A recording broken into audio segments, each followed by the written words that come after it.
Hey there, listeners. Ready to dive into some French grammar?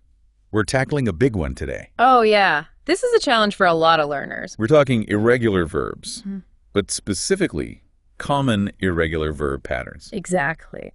And we'll be pulling some tricky questions from the Pronunciator Library module. That's right.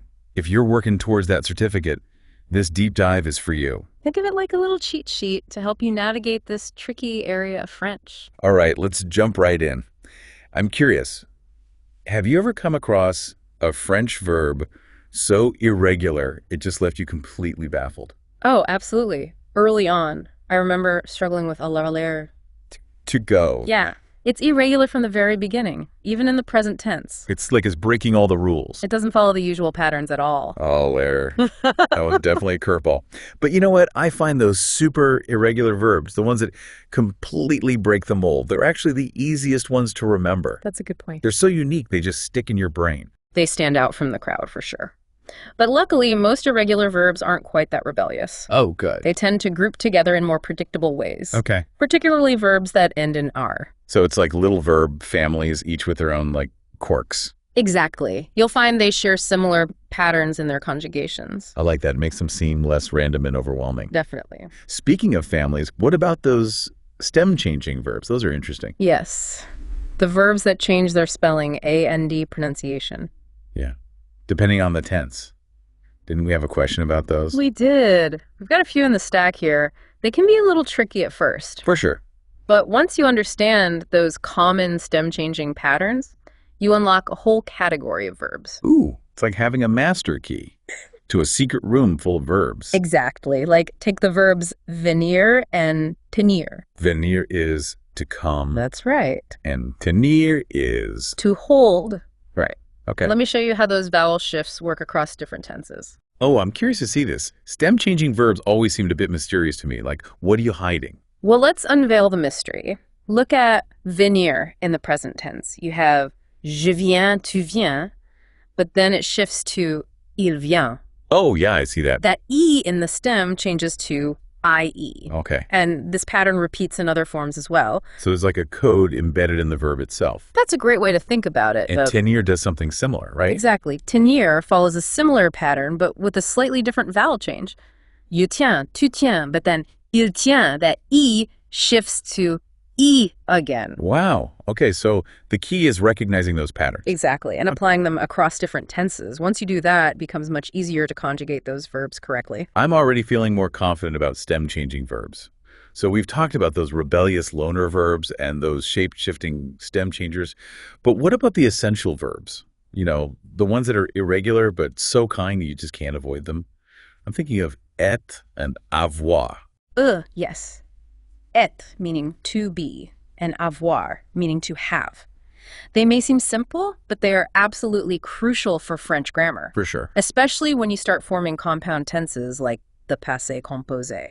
That's right. Speaking of passé composé, we have a question here about the past participle of prendre, which is to take. The answer is pre, but the real takeaway is it uses avoir as its auxiliary verb. That's a great point. It just shows how important understanding être and avoir is for building those more complex verb forms. Absolutely. Paying attention to which auxiliary verb a particular verb needs is essential. Right. You'll be using this a lot as you work through the library module's exercises on the passé composé.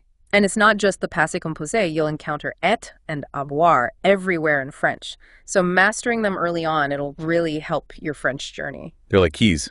Unlocking fluency. Exactly. Okay, so we've talked about those rebellious verbs, those stem-changing verbs, those essential verbs. But what about the subjunctive mood? Yes, the subjunctive. That's often seen as like a French learner's Everest. I can see why people might feel that way. It definitely has a reputation for being complex. But honestly, I think a lot of the fear comes from not fully understanding its purpose. Okay, yeah. The subjunctive is all about expressing subjective ideas. Cool. Desires, doubts, emotions, things that aren't necessarily facts. Okay. It adds this extra layer of nuance to how we communicate in French. So it's not just about following the rules. Right. It's about conveying a certain feeling or perspective. Exactly. Okay. That makes a lot of sense. But I bet our listener is wondering, how do irregular verbs behave in the subjunctive? That's a great question. So irregular verbs definitely have their own quirks in the subjunctive, but even here, there is a logic to be found. Okay, good. Take the verb fare, to do or make. Okay. It has this unique conjugation in the present subjunctive. You kind of just have to learn it. Right. But once you do, you can use it confidently in all sorts of situations. So it's like any other irregular verb. You learn the forms and trust that they'll become second nature with practice. One thing that always trips me up is forming those negative sentences and questions. I can see how that would be tricky. You finally feel like you've nailed a conjugation, and then you throw in the nay bars, and suddenly... It all goes haywire. Yeah. It's like the whole sentence is doing the can. Well, remember the rules for negation and questions. They're actually very consistent. It doesn't matter if the verb is regular or irregular. Okay. It's just about applying those rules to the specific verb forms you've learned. So it's more about adapting what you already know. Exactly. Okay. Let's look at an example from our stack of questions. Sounds good. Here's one about forming a question with devoir. That's must or have to. The source actually points out there are multiple ways to ask questions with devoir, depending on what you want to emphasize. That's a really important point for our listeners to remember. Even within the realm of irregular verbs, there can be these subtle variations in how they're used. Oh, for sure. The key is paying attention to context and how native speakers actually use these verbs in different situations. And that's where the Pronunciator Library module can be so helpful. It provides those authentic examples and exercises to really help you internalize these nuances. So it's not just memorizing conjugations. Right. It's about seeing how they work in real conversations. Okay, before we get too deep into the weeds of grammar, I want to highlight some of the celebrity irregular verbs. Celebrity verbs. I like that. The ones that pop up all the time in everyday French. Oh, you're right. Some irregular verbs definitely have more star power than others. Exactly. Think about vouloir, to want. Right. You'll encounter that one constantly, especially in its imperative form. Voulez-vous coucher avec moi ce soir? Wait, maybe not that kind of command? Perhaps a different context. But you get the idea. Definitely. And then there's ça coûte. It costs. Yeah. Essential for navigating, any marketplace. Exactly. Those high-frequency verbs, they're worth prioritizing. Yeah. Because you're going to see them everywhere.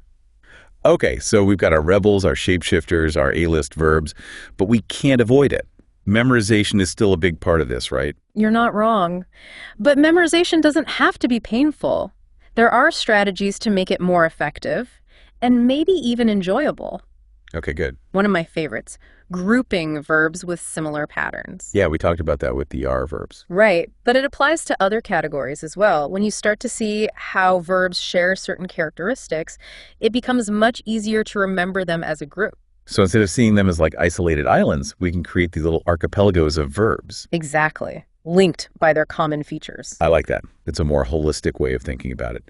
What other tips do you have? Another great technique is focusing on high-frequency verbs first. Start with the ones you're most likely to use every day. Master those, and you'll be surprised how quickly you can start having real conversations. So it's like, don't try to climb Mont Blanc before you've conquered a few smaller hills. Exactly. Good advice. Any other tricks up your sleeve? Well, if you're a visual learner, flashcards can be really helpful. Write the infinitive on one side and the conjugative forms on the other. Right. Quiz yourself regularly, and you'll be amazed at how quickly those irregular verbs start sticking. Flashcards. Classic, but effective, like a portable verb trainer in your pocket. Yeah. But before we move on, I want to bring it back to the Pronunciator Library module. We've covered a lot. How can our listener actually apply this knowledge to their studies? That's a great point. So the library module is structured to gradually build your understanding of these irregular verbs. As you work through the lessons and exercises, you'll encounter all the concepts we've talked about today: groupings, stem changes, the subjunctive mood, and so on. And the best part, it presents these concepts in a way that's both comprehensive and easy to digest. So it's like having a personal guide through this irregular verb landscape. Exactly. And as you move through the module, don't be afraid to revisit earlier lessons. Refresh your memory. Repetition is key to solidifying those verb patterns. Repetition, the mother of all learning. All right, before we jump into the final part of our deep dive, let's quickly recap. Sounds good. We started by talking about those super irregular verbs. The rebels, like aller, Right, the ones that just love to break the rules. Exactly. Then we explored those verb families. And how understanding those groupings can really help with memorization. And we dug into the mystery of stem-changing verbs. Those sneaky shapeshifters. We tackled être and avoir, And how important they are for those compound tenses. like the passé composé. Hey, And we couldn't forget the subjunctive mood. French learners Everest. But we demystified it a little bit, explained its purpose, how irregular verbs work within it. We even touched on negations and questions. Right, emphasizing that those rules are consistent, even with irregular verbs. And we gave a shout out to our celebrity irregular verbs. The ones that are so common, they deserve their own walk of fame. Exactly. And throughout our discussion, we've really emphasized the importance of practice and effective memorization strategies. And we've highlighted how the Pronunciator Library module gives you a structured path to mastering those verbs. But before we wrap up, I got to ask, are there any irregular verbs that, even with all these strategies, still trip you up? You know, even after years of speaking French, there are a few that still make me pause. Croire, to believe, is one. What's so tricky about croire? It's the past participle, quo. It just looks so different from the infinitive. Oh, I see what you mean. It's those unexpected forms that catch you off guard. It's like they're playing hide and seek with your memory. Speaking of surprises, I saw a question in our stack about some verbs, those weird spelling changes in the past participle. Like which ones? Jeter and apilla, to throw and to call. Ah, those two are tricky. They both drop that final E from their infinitive when you form the past participle. So jeter becomes jeter, and appeler becomes appelle. It's a small detail, but it can make a big difference. And while we're on the topic of spelling, there's another question here about valoir, to be worth. It has that unusual first-person singular conjugation. Right. In the present tense, it's vo, a bit of an oddball, even for an irregular verb. Vo. Okay, I'll try to remember that one. Let's shift gears a bit. Let's talk about those emotion-expressing verbs. The ones that are often followed by the subjunctive. Exactly. I remember stumbling over those when I was learning French. Yeah, verbs like craindre, to fear, espérer, to hope, and vouloir, to want. They often trigger the subjunctive in the verb that comes after them, right? Exactly, because they express a subjective emotion or desire. And that creates a sense of uncertainty or possibility in that next clause. So it's not just about knowing how to conjugate the emotion verb itself. It's about recognizing the impact it has on other verbs around it. Right, that ripple effect. It's like a chain reaction of grammatical complexity. Hmm. The subjunctive mood is one of the key areas the Pronunciator Library module covers, right? It is. They have some really good exercises to help you practice using the subjunctive in all its different contexts. Perfect. So our listener can feel confident they'll get plenty of practice. We can't forget about the conditional tense. Another one that often trips up learners, especially with irregular verbs. We have a question here about forming the conditional for those re verbs like prendre and conduire, which means to drive. Any advice for navigating that? The conditional tense has always been a bit of a mystery to me. Well, even in the conditional tense, most irregular verbs follow a pretty predictable pattern. The key is finding the stem of the verb and adding the conditional endings. Right. For re verbs, the stem is usually the infinitive minus the re. Okay, So for prendre, the stem is prendre. And for Right. conduire, it's conduire. back to the stem. Exactly. Find the stem and the endings, and you've got your conditional tense. Not as complicated as I thought. Before we wrap up, let's circle back to that challenge of memorizing irregular verbs. We talked about grouping them, using flashcards. Any other tips you can offer our listeners as they work through the Pronunciator module? One thing that helped me was creating my own verb conjugation charts. It's a way to organize the information in a way that makes sense to you. Like a personalized study guide. Exactly. You can color code different tenses, highlight irregular forms, whatever works for you. It's like a custom-made cheat sheet, and you can keep adding to it as you learn. Absolutely. And another tip, try to incorporate irregular verbs into your daily life. Listen to French music, watch movies, read books, and just notice how those verbs are being used. The more you immerse yourself, the more natural they'll become. Immersion is key. Speaking of beautiful French, I think this example from our source material really shows how those irregular verbs enrich the language. It's the expression il faut. It literally means it is necessary. A faut. We talked about it earlier, but it's such a versatile expression. It is. It can express necessity, obligation, even just a general recommendation. You'll hear it everywhere in French. It's a perfect example of how irregular verbs aren't just these abstract grammar concepts, they're living parts of the language. They add so much nuance to how French is spoken and written. Beautifully said. Well, I think we've covered just about everything we can on irregular verbs. Any final words of wisdom for our listener before they head back to the Pronunciator Library module and tackle those practice exercises? Just this: embrace the challenge. Irregular verbs may seem daunting at first, but they are a key part of mastering French. And remember, even native French speakers make mistakes with irregular verbs sometimes. So true. It's all part of the process. It's about progress, not perfection. And with the right tools, like the Pronunciator Library module and a little bit of practice, you can absolutely conquer those irregular verbs. Thanks for joining us on this deep dive into French irregular verbs. It's been a pleasure. Bonne chance with your French studies.